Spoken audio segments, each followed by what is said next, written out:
This video brought to you by We Play Games, the collection of all things nerdy from anime, consoles, new and retro, card collectors, and all gaming nerdy goodness. Now you might be thinking to yourself, isn't this only local to Las Vegas? Well, good job on being wrong, because they also ship all around the United States. Check out our links down below to learn more. Use coupon code STUDLEYB15 for 15% off your purchases. That's STUDLEYB15. Coupon is limited, so grab it before it's gone. Now on with the video. Or not, because hey, it's Chrisora here. Just a heads up, there's some audio issues at the start of this video. Don't worry, they sort themselves out during it. Sorry about that. On with the video. Hello YouTube. We're here. It's me, Chrisora. Riven, where are you? Are you this I'm on your bottom right, and Liam's on the bottom left. Yeah, you're looking at Liam right now. Oh, I'm looking at Liam. So that's Liam, okay, and that's Riven, okay. But we're here. We watched Summer Games Fest together. We definitely did, and Liam didn't just watch the highlights, and neither did Riven. Of course not. You know, we watched it from start to finish. Scout's honor. Okay, but this is not us reacting. This is us reviewing. So we're going to review the panel from start to finish, all the announcements, how they hosted it, and give our thoughts. Summer Games Fest, if you don't know, it was started by Geoff Keighley, who runs the Game Awards, and I'm not the biggest fan of Geoff. I think he's a bit of a shill. I think he's a massive shill. Not a bit of a shill, a massive shill. You're referring to the whole Doritos incident? Oh, I'm referring to stuff in this. I'm referring to the previous Game Awards. You remember who won Game of the Year? Remember? But anyway, regardless of your thoughts on that, he started this up as a replacement of E3 last year, since the E3 presentation wasn't running with the COVID-19 situation. And so this is somewhat of a competitor for E3. This is actually, there's no Sony presence this year, and this is the only place where there has been some sort of a Sony presence confirmed. So, let's just talk about it. There was a few announcements, and it starts off with Tiny Tina's Wonderlands. Riven, do you want to talk about this? Yeah, so Tiny Tina is like a side character from the Borderlands series, and she started off in Borderlands 2, and I think it seems that she was popular enough that they gave her her own spin-off. Is she kind of like a Harley Quinn type? Because I haven't played the Borderlands. It's been on my list, but is she? That's what I kind of got from her in the trailer. No, not really. She's more like a kid inventor type thing, you know? Okay. She's a dab hand with mechanical things and putting things together, especially things that go boom. She has a lot of catchphrases that incorporate that in the Borderlands game. Yeah, and so her personality is a little eccentric. Kind of Harley Quinn eccentric, but not sexually. Yeah, and she's voiced by Ashley Birch.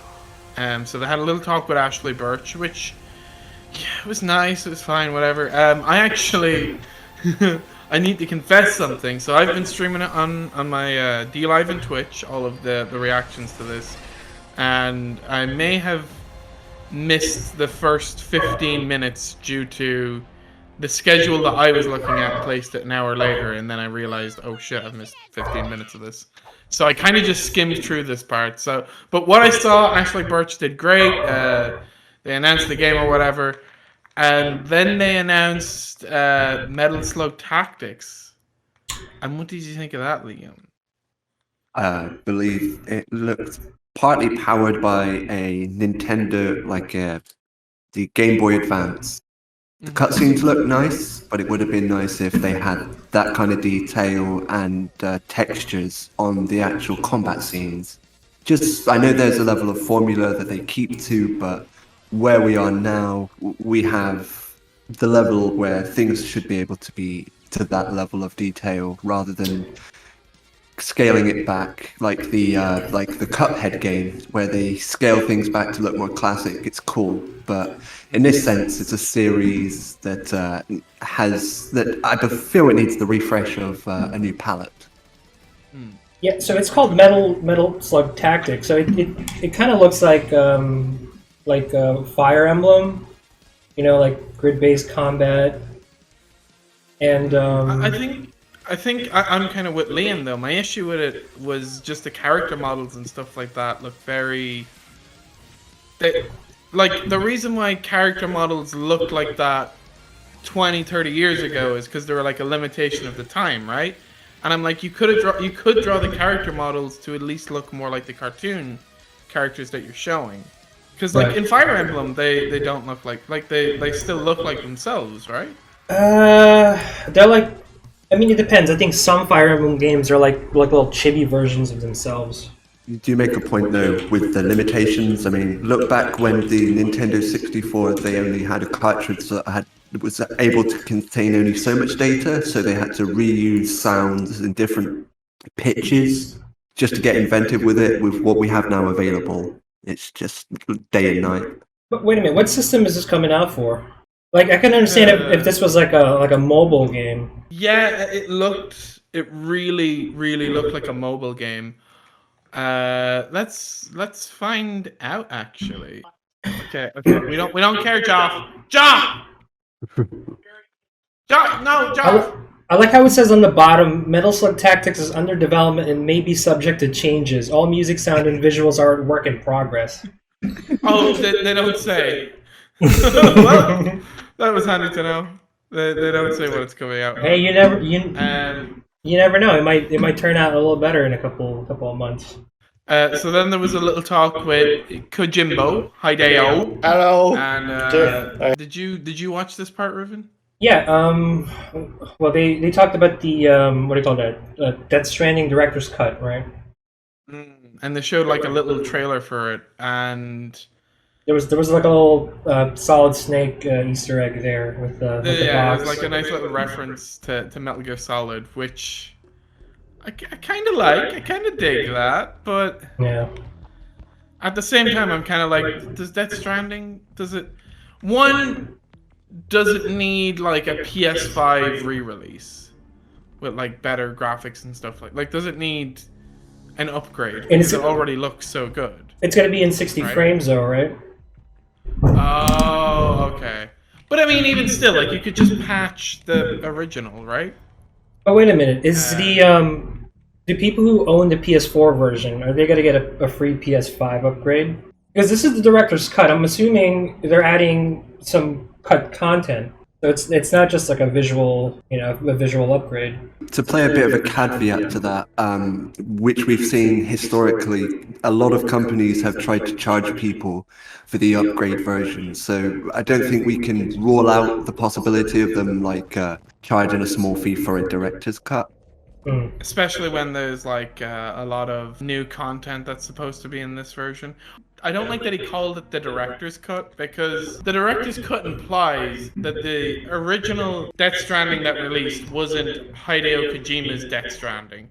Like that's what usually a director's cut is editor or whatever, that was their vision, or that's the studio's vision, and the director's cut is more in line with what the director wanted. And I'm like, no, you had full control of the original Death Stranding. So this isn't really a director's cut at all. This is just I wanted think to make more Death Stranding. Yeah, no, I think it's just like Hideo Kojima like sort of fancying himself as like a movie director, but in the video game industry. So I bet you he just like, I don't know, he wanted to sound like Zack Snyder or something like Sounded that. like exactly. That it's just a little pernickety thing about the title. And they were talking as well about working during COVID and stuff, or working during COVID and the whole pandemic, because a lot of people have likened Death Stranding to the coronavirus, and it's funny enough because he's like, oh yeah, I was always like trying to imagine what society would be like in like 10 or 20 years, but I kind of predicted it a month off. It was a bit too soon for me. Yeah, because it came out like what, January, right, or February? The It came 2020? out it came out in November of 2019, and Mm. then it started in China in a couple of weeks later. Mm. So there you go. Also, yeah, Hideo Kojima confirmed to have started the coronavirus. Another thing to point out is Death Stranding is getting a bit of ETA treatment, I think, kind of, because you had the PS4 release 2019, you had the PC release 2020, and now for 2021, you have the director's cut, and it's kind of like, Yeah. please, can you work on the next project? Yeah. Well, But it's anyway, if you want to be technical, it's more like Skyrim, since Skyrim's been doing it since 2011. yeah. Yeah. Nail on the head with that one. After that, then we had a little word from Jeff Goldblum, and they announced Jurassic World Evolution 2 Oh yeah, so that was actually his voice in the trailer, right? in the game, yeah, in the trailer. Yeah, because he was giving his his Jurassic Park speech about life finding a way or some shit like that. Yeah, the famous quote from the first movie, I think it is. Yeah, that's great that they got him though. Absolutely, it adds layers to it, and especially to a fan base that could honestly do with some of the old school coming back to refresh something of a franchise. Yeah. It's- Yeah, I wasn't a big fan of like the Jurassic World ones. Like I wasn't a big fan of those. I loved the original, and then the Lost World was like really good. Yeah, it's when I think of Jurassic Park, I think rest in peace, Richard Attenborough. Mm. Yeah, well, his brother is just as legendary, or at least in my eyes, yeah. Oh yeah, we've all heard him. The other thing I think that's worth mentioning as well. So, have you guys played the previous game, or? No. Have Okay, you? so I think it's a park builder. I believe one of the Jurassic Worlds that is also on the PC was a park builder. The thing is, guys, a lot of these are cinematic trailers. Like with the Wonderlands one, cinematic trailers, so no gameplay. So it's kind of like we can't really comment on what the gameplay is. But what we do know is I think it's a park builder. I'm not sure. They didn't show us, but we do know that this happens after the last movie, and it's like canon to the universe. So, that's kind of cool. Yeah, so canon Jurassic Park game about you maybe building a park, or maybe not. With Jeff Goldblum. I mean, if it's anything like the movies, I'm pretty sure there's something bad happens to the park, right? Yeah, you build a park and then everyone dies. Everyone dies. And it's game over for the insurance policy. Right, so after that we had a musical performance, and look,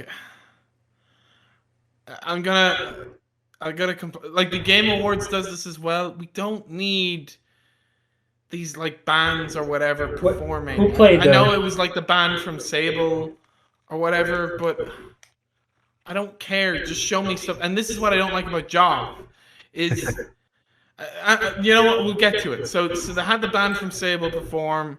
There was a bit of news about Sable. Who cares? Actually, who cares? You make a good point. I mean, they talked about Lost Ark then. Lost Ark. It looks like it's sort of like a Diablo-ish type game, like top-down perspective, and it was developed by Amazon Games.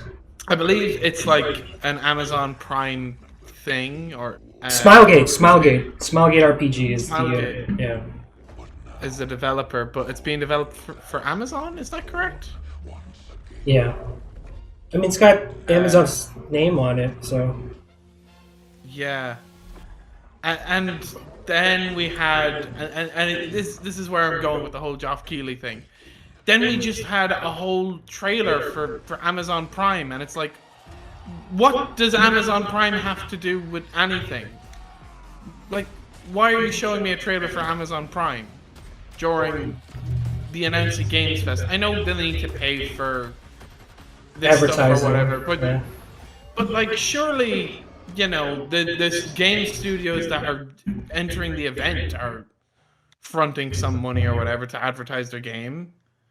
Like, surely you're getting sponsored enough by Sony advertising Death Stranding, all these other studios, right? Yeah. Take-Two Games.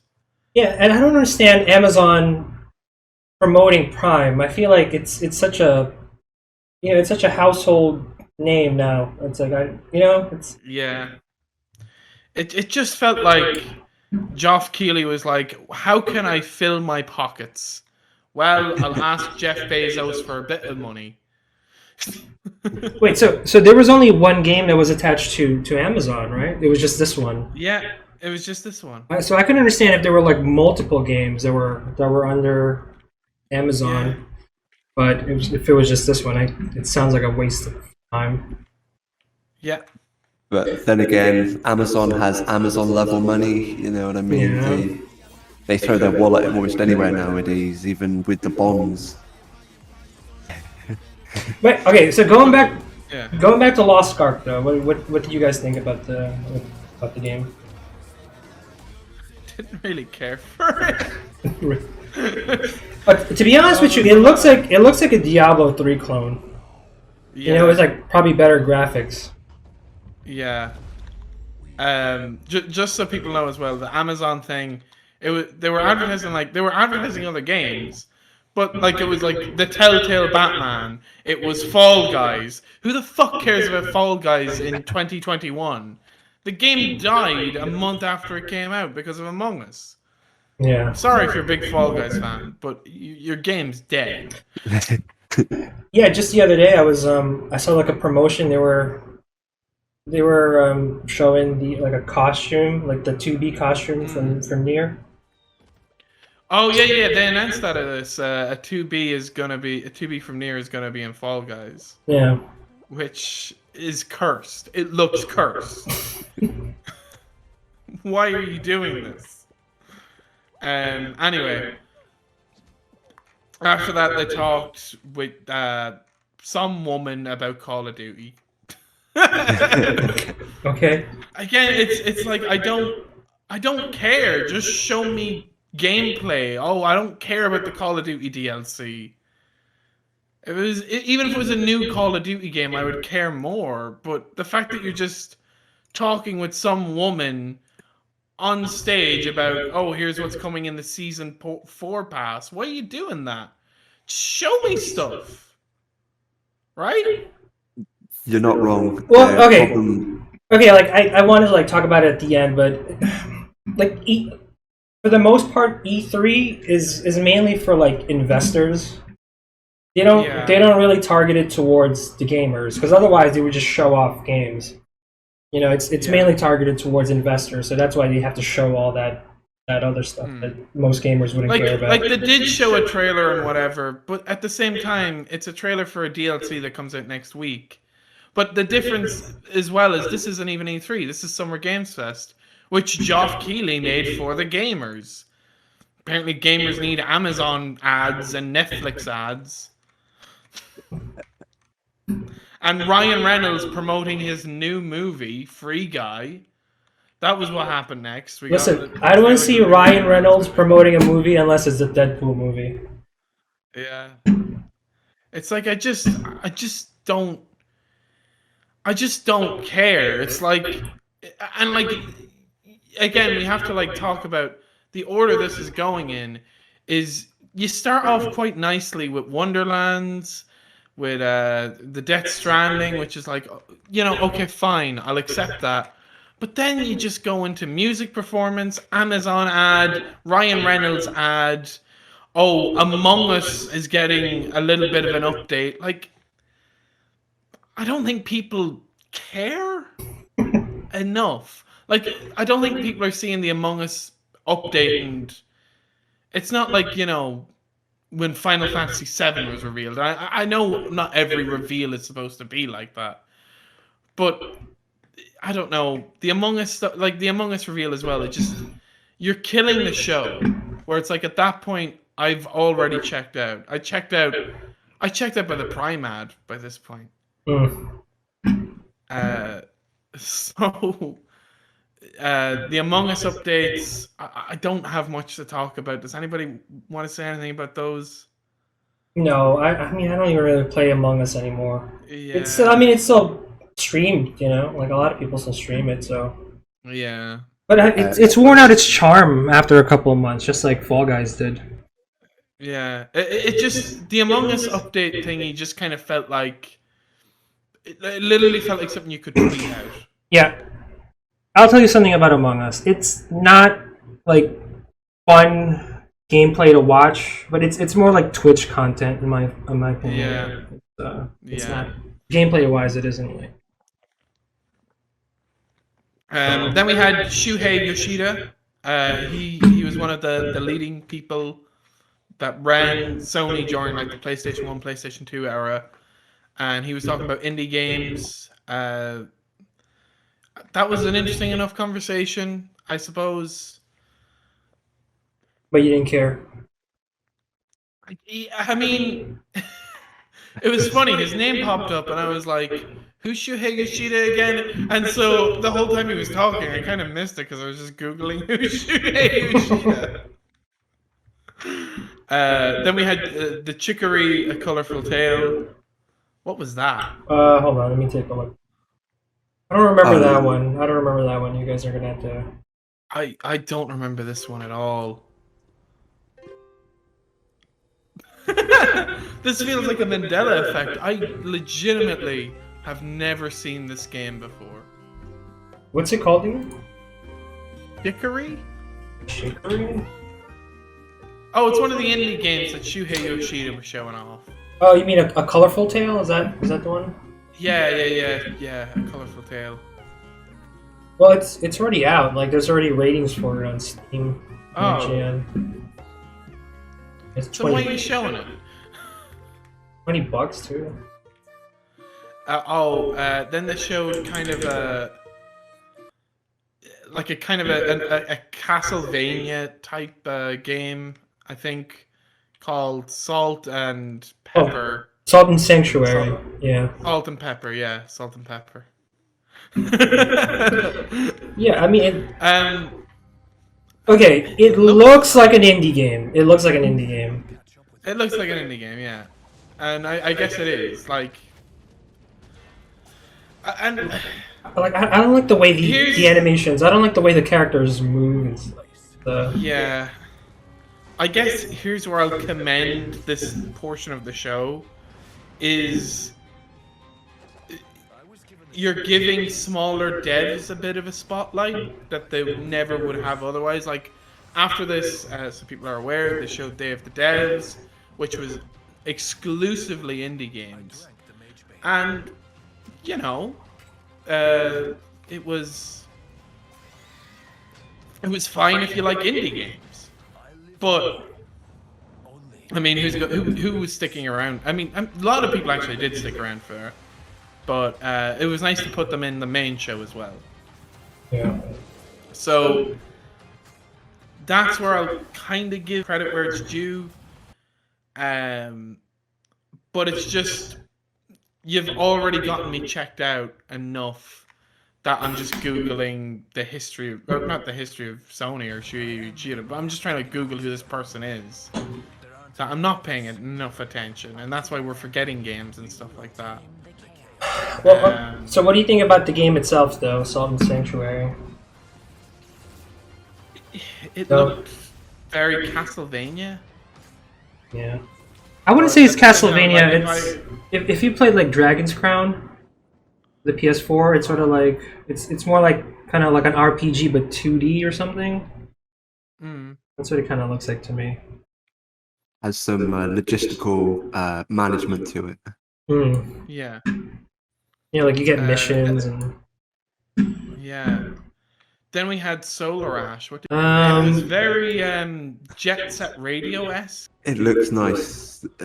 It does actually. It looks all right. Yeah, there's like a lot of like grinding on rails type stuff I'm seeing here. Yeah. There's like giant monsters, so it's kind of like what do you call that? Monster Hunter. Shadow of the Colossus. Shadow of the Colossus, yeah. Because yeah. In the trailer, the girl was like skating on top of like the big flying thing, and she was like knocking off. Yeah, and then you could see like a big eye in like the moon or whatever. Yeah. Yeah. So it's like a. It looked all right. Yeah. It's Shadow of the Colossus. Yeah, and this is where like it started pulling me back in, where it's kind of like, okay, right, that's a little bit of eye candy, and then they showed Chivalry 2, which cool.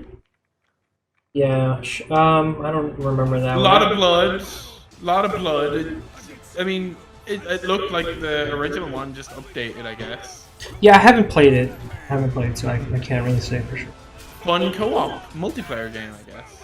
So yeah, that's all I have to say about that. Looked fun. Oh yeah.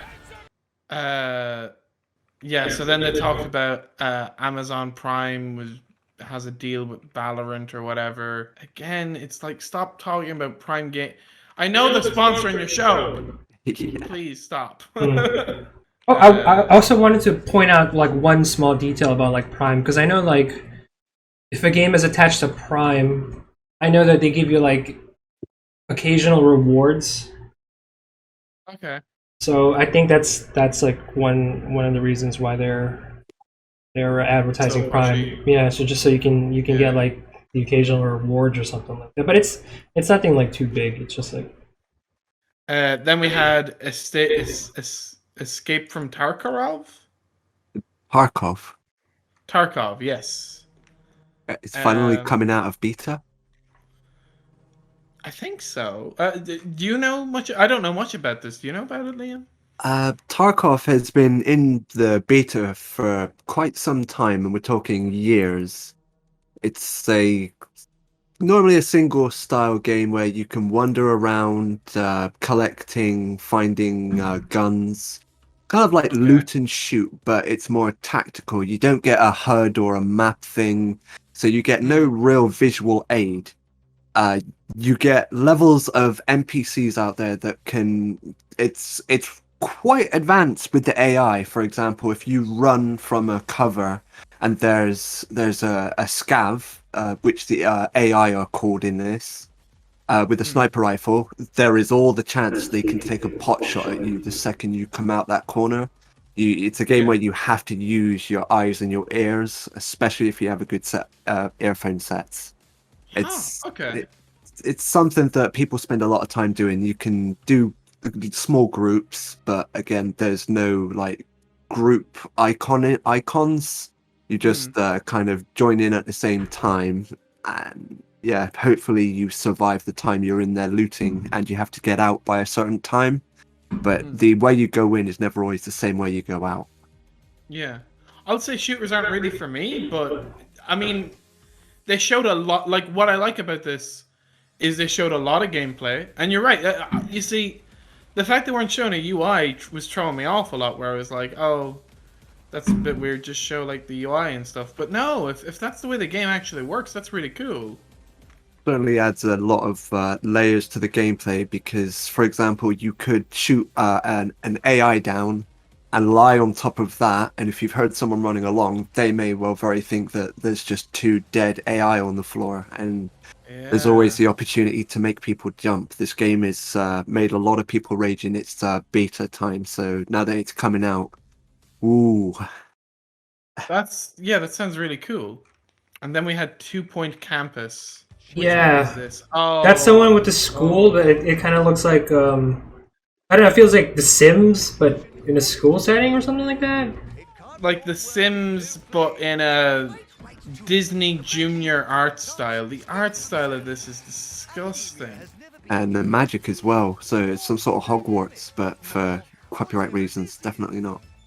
Yes. Yeah, but there's like regular people, like Yeah. like it takes like the setting. It takes place in like modern.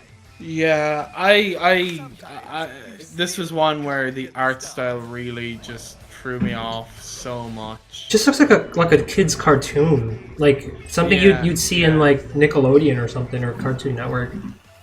Well, I don't even think kids. I think preschool, like Disney Junior almost. Yeah, especially for the color palette that they've gone for it. Those greens are just high contrast. Those blues, the oranges, the bright purples. As you say, quite rightly so, it is just very Sims-esque. Yeah, it looks like you're setting up like your own campus. Like you're putting buildings and building the layout and stuff. But yeah, not really a fan of that one.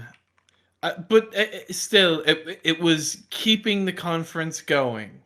So it was. Yeah. And then it happened. Then we have to advertise bloody fucking Netflix.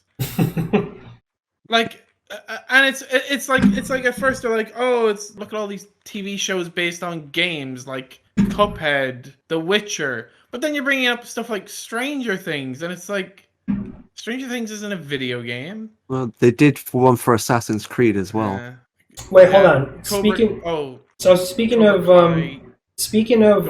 Stranger Things, I think they also brought up the it's like a crossover with Smite. Crossover with Smite, yeah. Yeah, so you can play as like the police officer, and you can play as 11.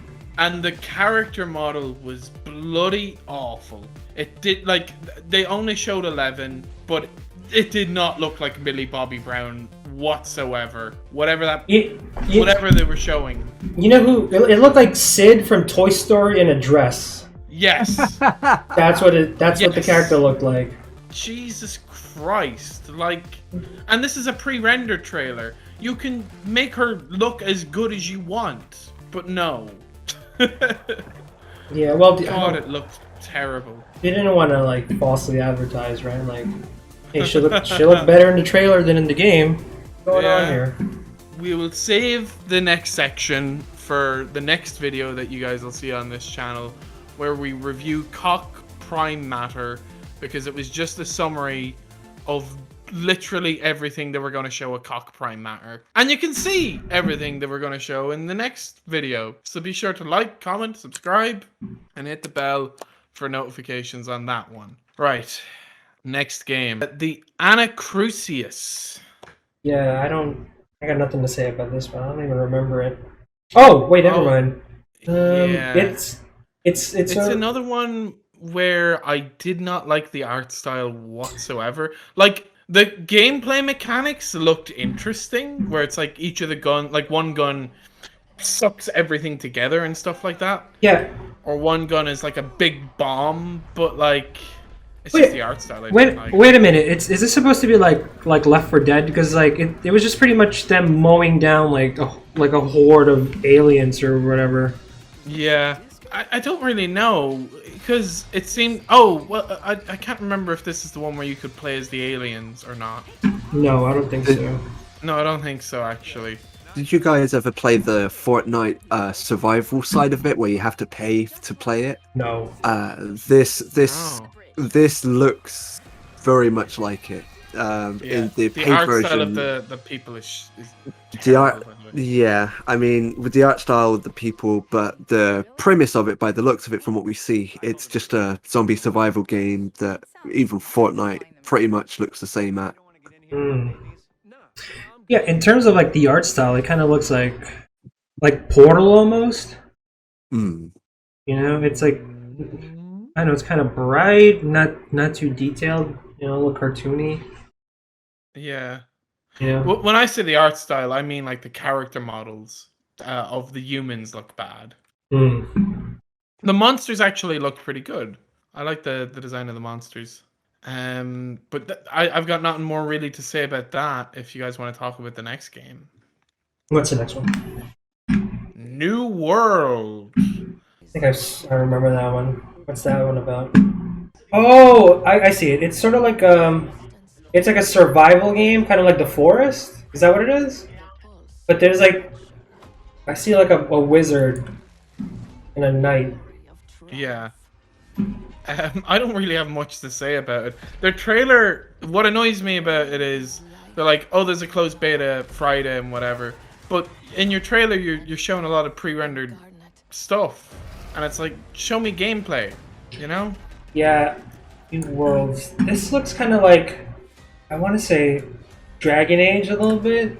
Yeah. Yeah, but like the interface looks so primitive though. Yeah. Yeah, I get it that maybe this is just like early build of the game, but the game doesn't look impressive. I suppose we'll move on. The next announcement was Liam's favorite announcement. Which is? Go on, Liam. What are we looking at? What's the trailer? Skimbeeble and friends are joining Rocket League. Rocket League. They're gonna play soccer with their cars and talk about family a bunch. El Familia. Yeah, Rocket League and Fast and Furious. Like, I mean, okay. They're putting their... I'm surprised they didn't do this already. Have the Fast and Furious cars in Rocket League. I believe they did it already for Hot Wheels. I'm just surprised for the Fast and Furious cars. So then the next announcement, I don't like. I really don't like the next announcement. Why? What's it? About? Vampire the Masquerade.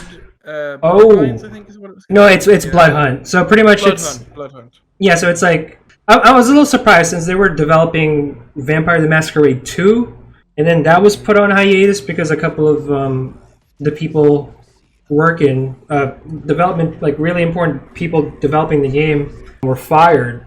I don't know. This kind of came because like the original is an RPG, and this is just like a battle royale shooter, isn't it? Yeah. That's what I was gonna say. It was kind of surprising. Yeah, it kind of looks like Fortnite, maybe, like if Fortnite was like vampires. But actually, like, no, that's a terrible comparison. Terrible. It's just like, can you? I probably sound like a hypocrite because we've done videos on the First Soldier. Go back and watch them, and we talk positively about First Soldier, right? Yeah. The difference is we haven't gotten a Vampire the Masquerade RPG game in a while, whereas we're getting RPG Final Fantasy games. Yeah. It's just like, give us a new game. Yeah. I mean, same genre. I guess it's here to tide you over until Vampire the Masquerade 2 comes out, so. Yeah. It's coming in 2021. To me, not my kind of thing, and I just don't like the big genre jump when you're not going to deliver on the core part of the franchise. That's just me. Do you guys have any other thoughts on that one? I mean, as a Vampire the Masquerade fan, I might try it out just for fun. I don't know. Is it free? There's a closed beta that I think you can sign up for. Seeing the gameplay, it kind of reminded me of a mashup between Spellbreak or Spellbinders. It's like Fortnite, but you run around collecting magical gauntlets that have different elemental powers and such, crossed with using actual guns of Fortnite, and it comes together to make this kind of a game because it mentions using supernatural powers on top of the guns you have access to.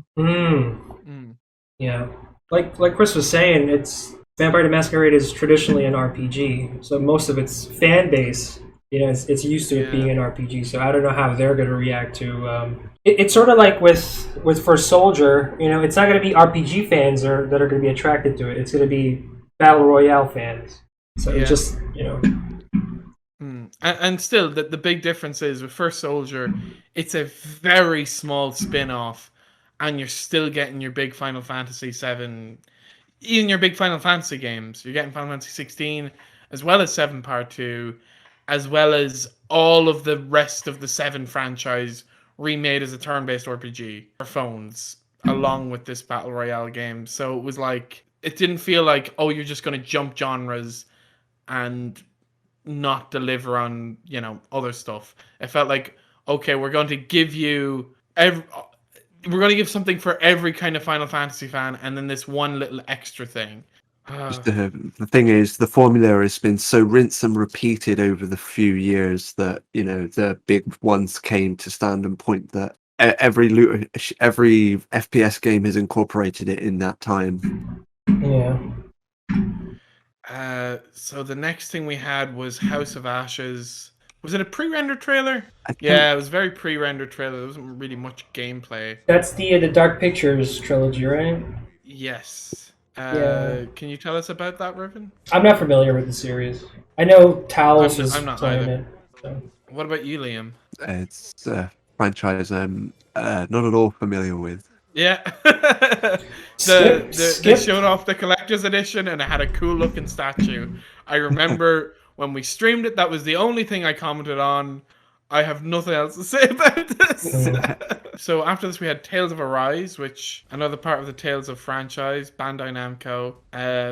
I've never played a Tales of game. I've always been intrigued by them, but cool, great. Yeah. The combat looks nice. They showed a lot of the combat. I mean, anime game, so you gotta love that. And actually, even the character models look quite nice in it. Wait, so is this a thing? Is this an RPG or is it like action, real-time action? Because it looked a lot like an action RPG to me, judging by the gameplay and stuff, right? Yeah, I was watching someone recently live stream one of the previous versions, and it has very much of the elements of Final Fantasy with its branching storylines and stuff. There are certain things that can affect the storyline through choice of dialogue to a certain degree, but the combat still nonetheless captures the feel of the Final Fantasy, where not taking too many liberties. But yeah, it looked like an action RPG. Looks fun. Out of everything that we've seen so far, this is when it comes out in September. This is probably the closest to something I might get. I mean, I probably won't. but you'll consider it. It's the closest. You'll consider it. It's the closest to me considering something. Yeah. Then we had Sky, Le Petit Prince. What did you guys think of this trailer? Very bright to begin with. They didn't really just kind of show a trailer. They had bits of gameplay interspliced with your man talking about the game, and the art style was interesting. Yeah, I'm not too big on this art style though. It's like a little. I mean, I guess it's cute, but yeah. I mean, this is like something that could have been for PlayStation 4, right, or PlayStation 3. Yeah. I mean, it's coming out on the Switch. Oh. Yeah. There you go. Oh. I think one of the big caveats for this display is things that really wouldn't push the next gen console hardware to their potential limits. The lighting effects are pretty nice though. They are. Yeah. And then we had Planet of Lana. So I talked up tales of Planet of Lana actually looks really good. I suppose it's 2D side-scroller puzzle game. It's a hand-painted adventure, so all the character models have been hand-painted. Yeah. It looks like a Studio Ghibli kind of art style. I was thinking like the environments look Studio Ghibli. Yeah. But the characters are kind of...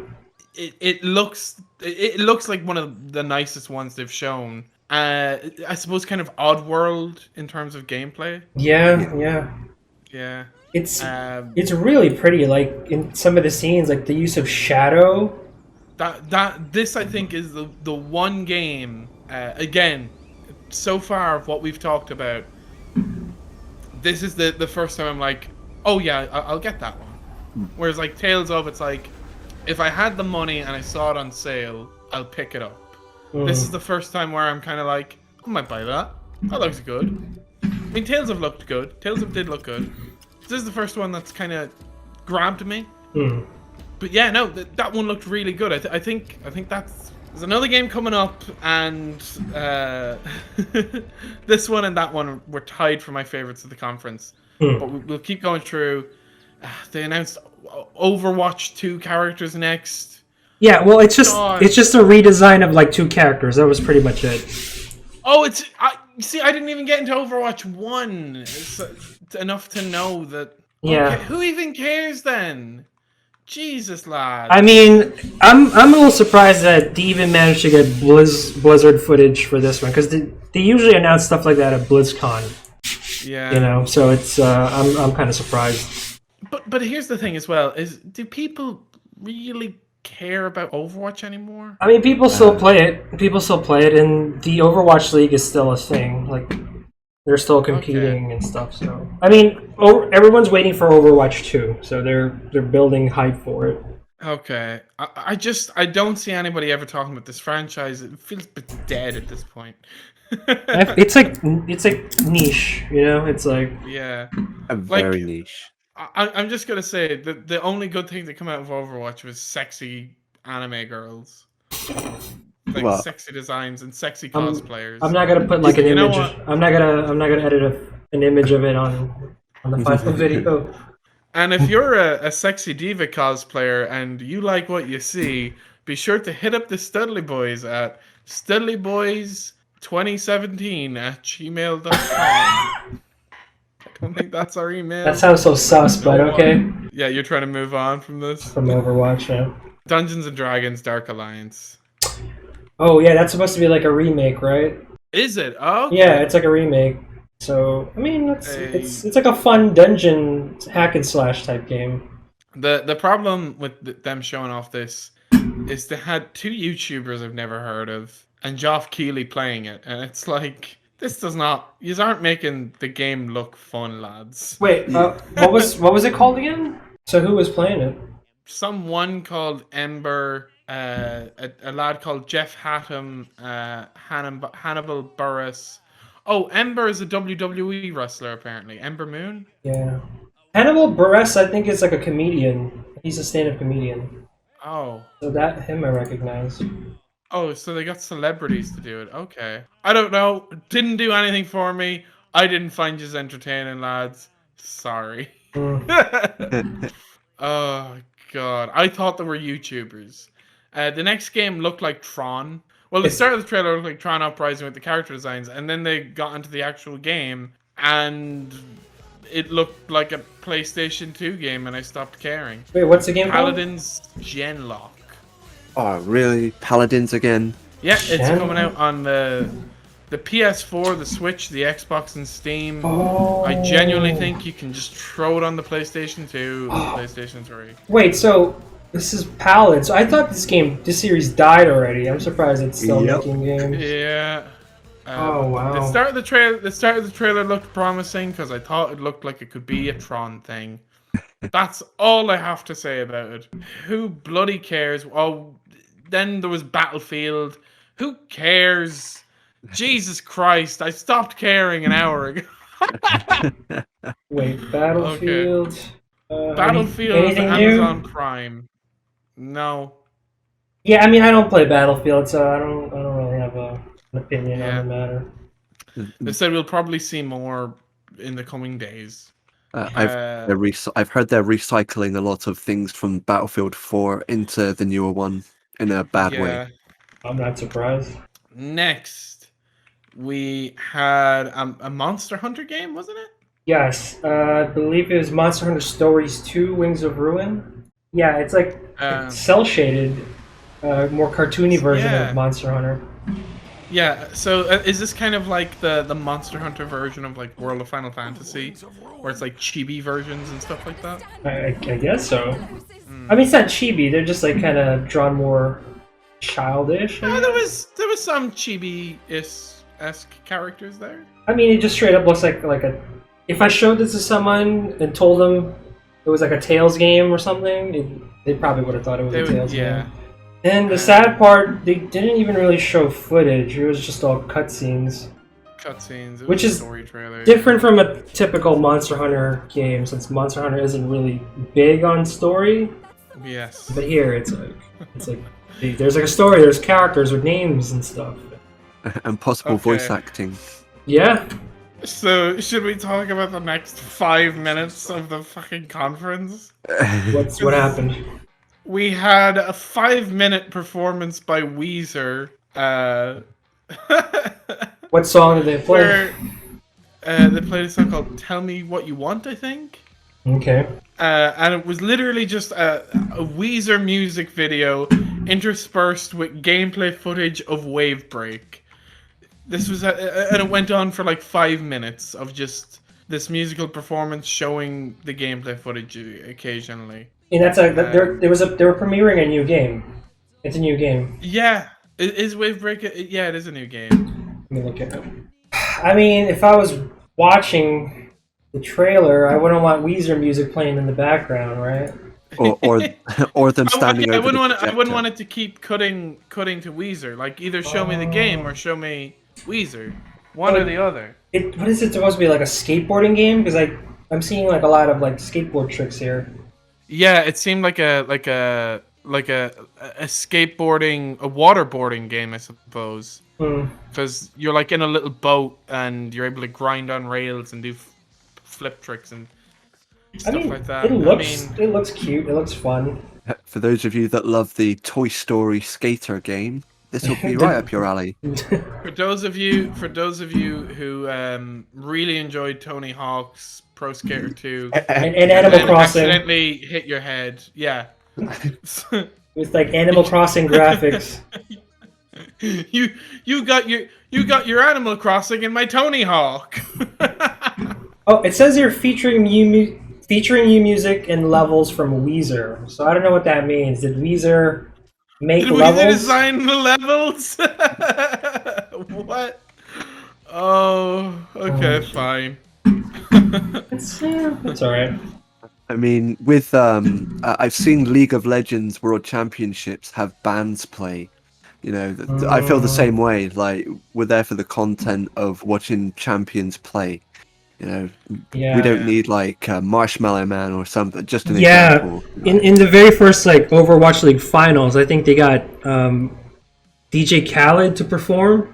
Yeah. It was so cringy. DJ Khaled! It was so cringy.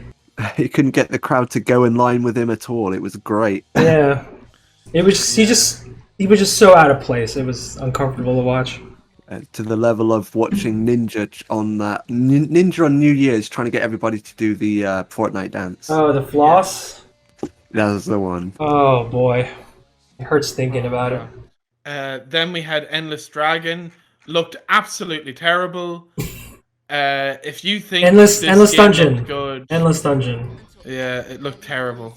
The main woman they had in it looked like Jimmy Neutron and Johnny Bravo had a baby and then became a woman. Wait a minute, what is this game even supposed to be? It's like It's okay. like a phone game. Except it's not. Okay, It reminds me of Path of Exiles. Yeah, it just kind of looks like a Diablo 3 clone, but with like objectives maybe. But you're right though, it does look like a phone game. I think that's been quite a theme on this specific showcase. Many of them look mobile phone worthy. Yeah. Then there was a little bit of talk about Ratchet and Clank. You know what? It's out. By the time this airs, this is out. We don't need to talk about Ratchet and Clank. We can talk about that if we live stream it or something like that. We've talked about it in the past. We think Ratchet and Clank looks great. Next game, next news. And like you say, Riven, this is a sales pitch. Yeah, pretty much. Oh, next was Far Cry 6 with Giancarlo Esposito. What did you guys think of this? I'm not too interested in the Far Cry series. Like I played Far Cry Primal. I thought that was kind of fun.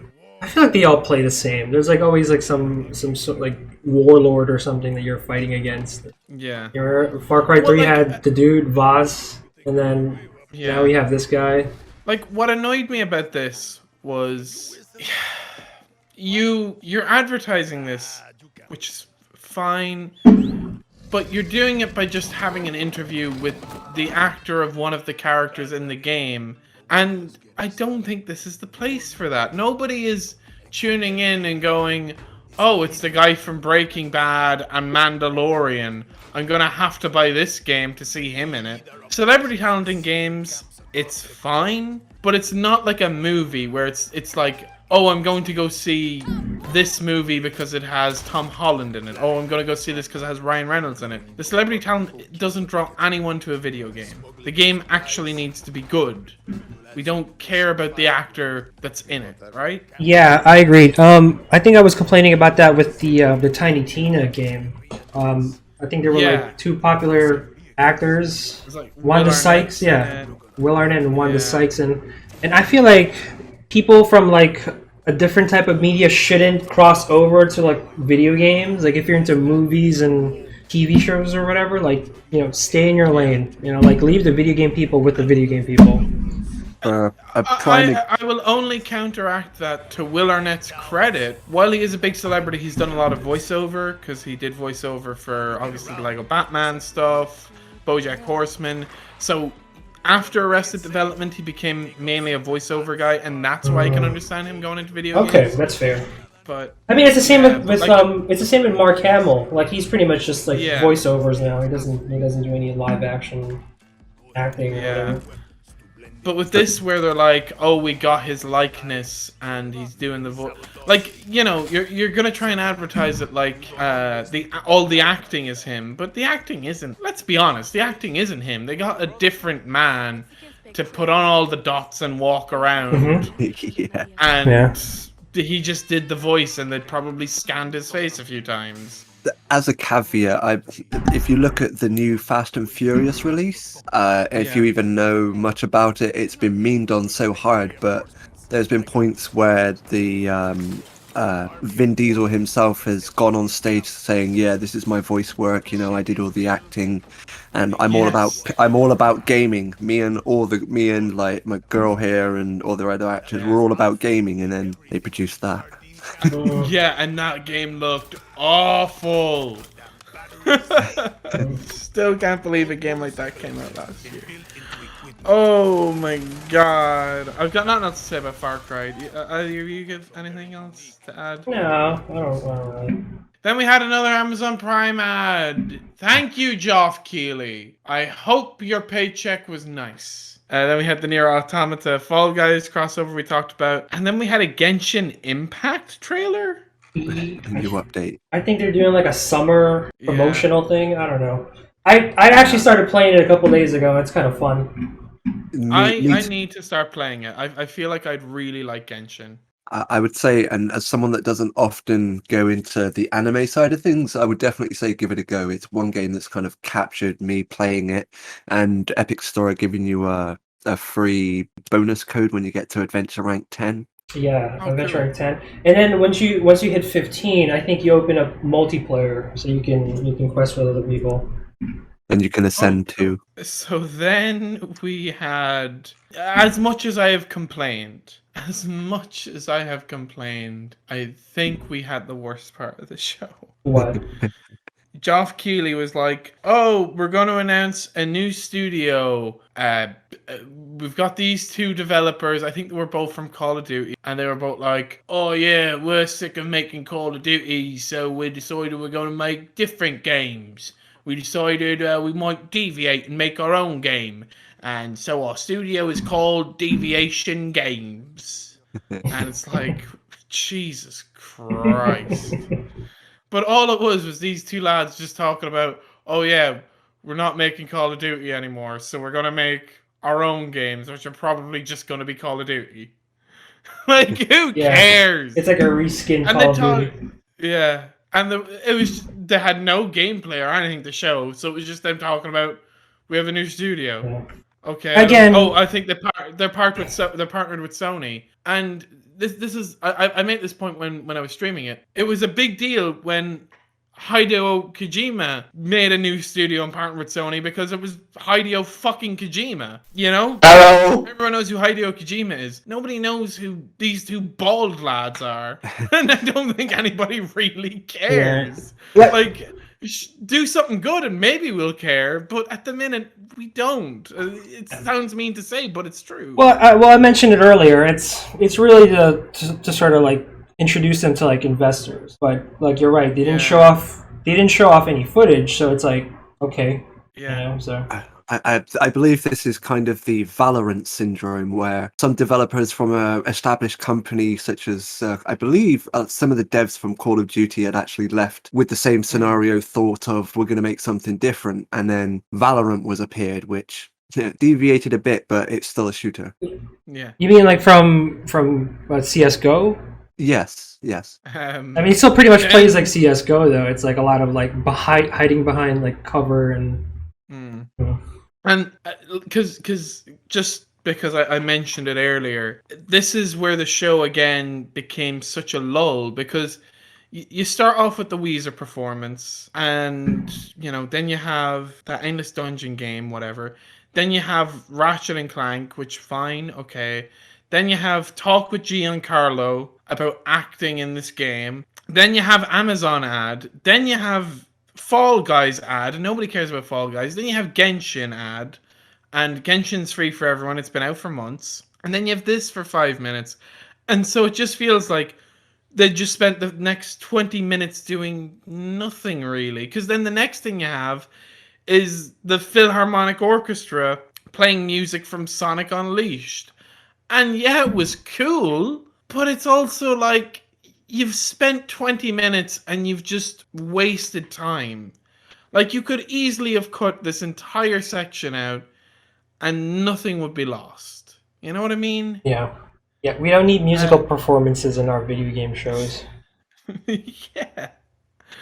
And again, the Sonic one was nice. It was fine. But it was just, when you've had so much garbage, it's like, okay, can we just please get back to something? And we did, because we got Back for Blood, which is the new Left 4 Dead, which comes out in October. Yeah, I'm not too familiar with Left 4 Dead. Yeah. It's supposed to be like, well, like killing hordes of zombies, right? Yeah, basically with friends. it has quite a diehard community group on Steam. For a prime example, it's basically survival versus zombies as they get PvP showcase as well. It's interesting, but again, it comes down to they've added a PvP element to it. I mean, it's kind of a rinse and repeat scenario with what you're doing, kind of like Killing Floor. It's very much the same. Then we had Tunic, and it didn't look nice. I'm sorry. Your game didn't look nice. Your man got a stick. It's like a Legend of Zelda ripoff, basically. Oh, That's all I could describe it as. Yeah, but it's like over the top, isometric kind of. Yeah, but there was Zelda games like that, wasn't there? Yeah, like the old one was like top down. It's kind of like that almost. Yeah, it just kind of looked like a Zelda ripoff. It's not nice. I mean, the guy has like a shield and sword and like a green tunic, so. Yeah. I mean, your ripoff was very obvious, lads. Asset flip. He's got a spinning sword attack, a fairy, and there's a princess. This is starting to sound really familiar. And the fairy doesn't say hey, it says psst. Then we had Tribes of Midgard. Yeah, this one actually looks kind of cool a little bit. Yeah. It's, I don't know, I like the art style. It looks like a survival game, but like a top-down version. I actually don't like the art style. And what threw me off of this, and I feel like I'd enjoy this trailer more, but instead they had someone doing the fakest Nordic accent that you have ever heard. And it was just her accent that threw me off so much. You will be destroyed forever if you go out into the water. That's like a lot of like these like Diablo style games. I mean, it looks and plays like Diablo, but it looks like there's like some sort of like town building elements to it, which looks kind of cool. Yeah. So that sort of sets it apart from the rest of the hack and slash genre, but they did the standard thing, and they saved the second best for last.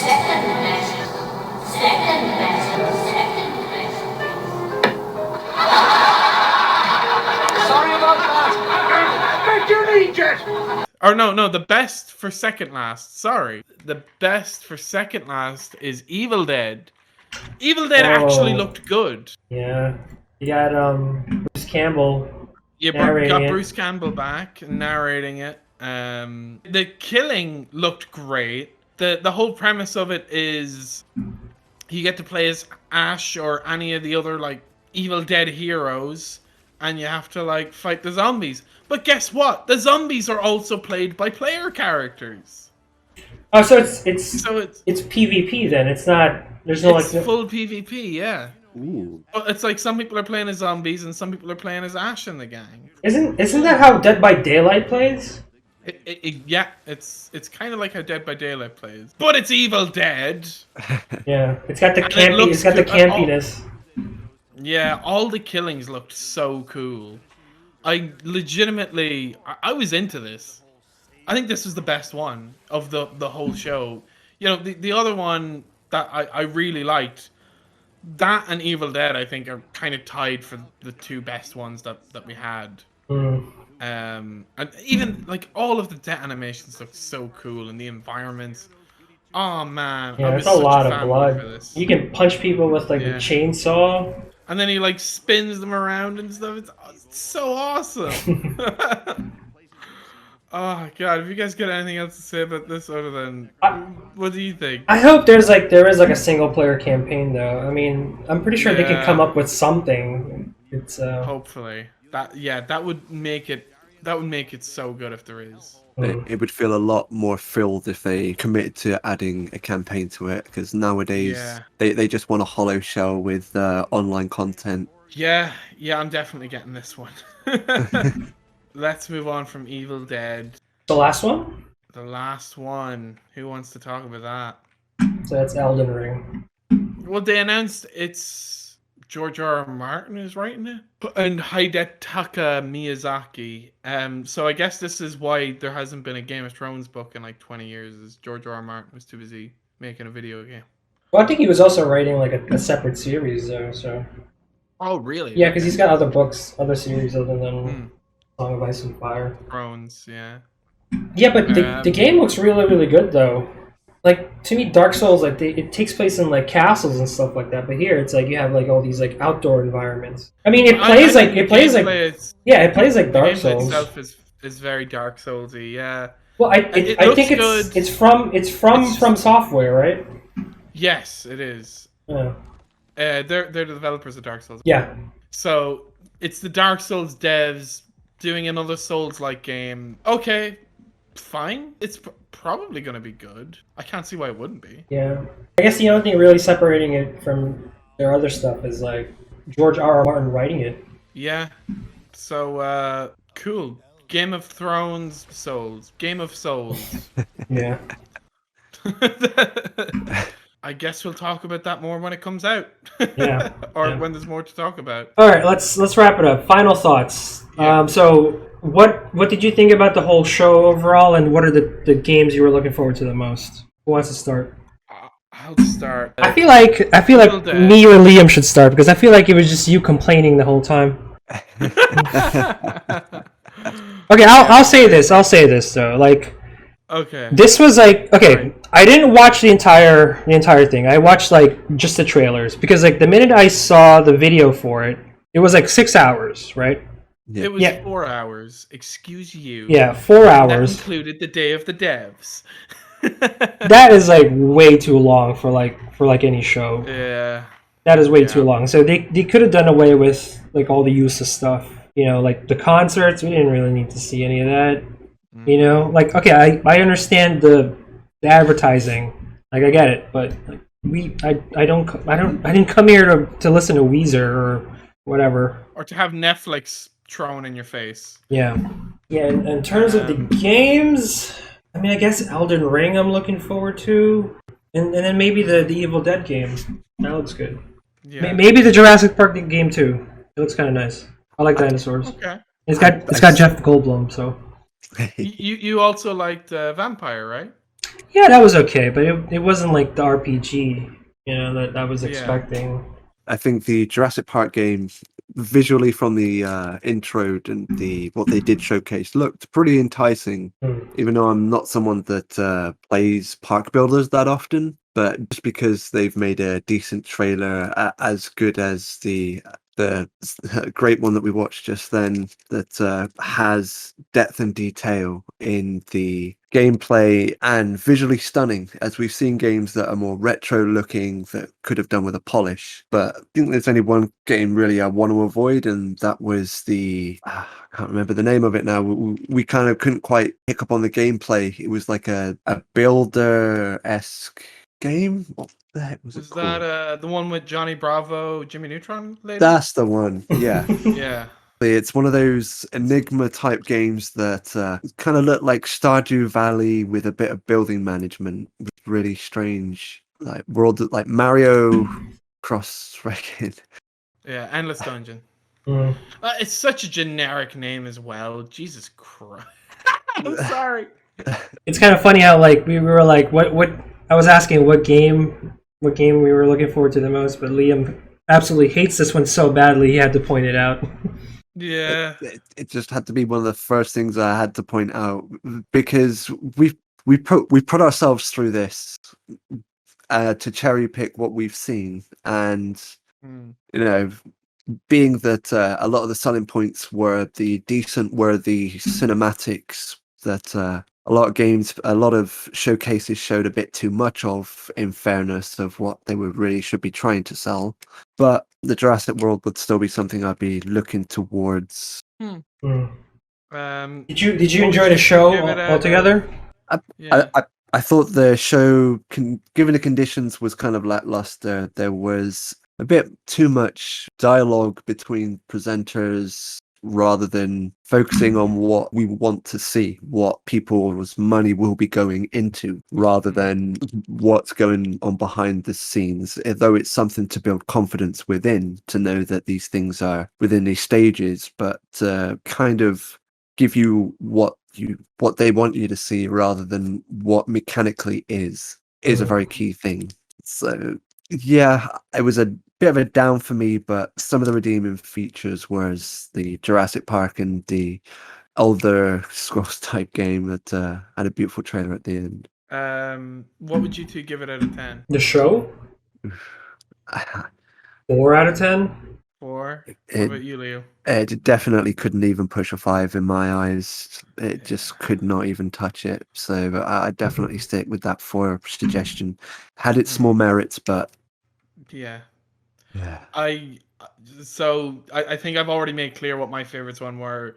It was so my favorites were Planet of Lana, Elden Ring. It did look cool, and Evil Dead. Those were, but Evil Dead I think was definitely the best looking one, of just in terms of this is fun. As far as giving it a score, oh god, it was awful. Chris, tell us how you really feel about the show. Tell us how you really feel. Oh, it was amazing. It was, you know what? I've been pretending to be negative the whole time. It was the best E3 conference I've ever seen. 10 out of 10. No. You know what?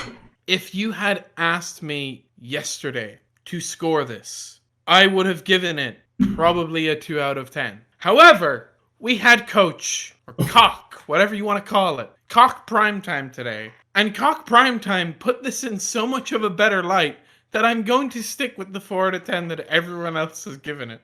So our overall rating is a 4 out of 10. Hi. But I've been Chrisora. I've been Liam. And this is Riven. And this is the first of our E3 conference reviews. So, if you want to see the rest of them, be sure to like the video, comment on it, let us know what you thought of the trailers, subscribe, and definitely hit that bell. And we'll see you in the next one, which is Cock Games. Peace out. Peace. See you.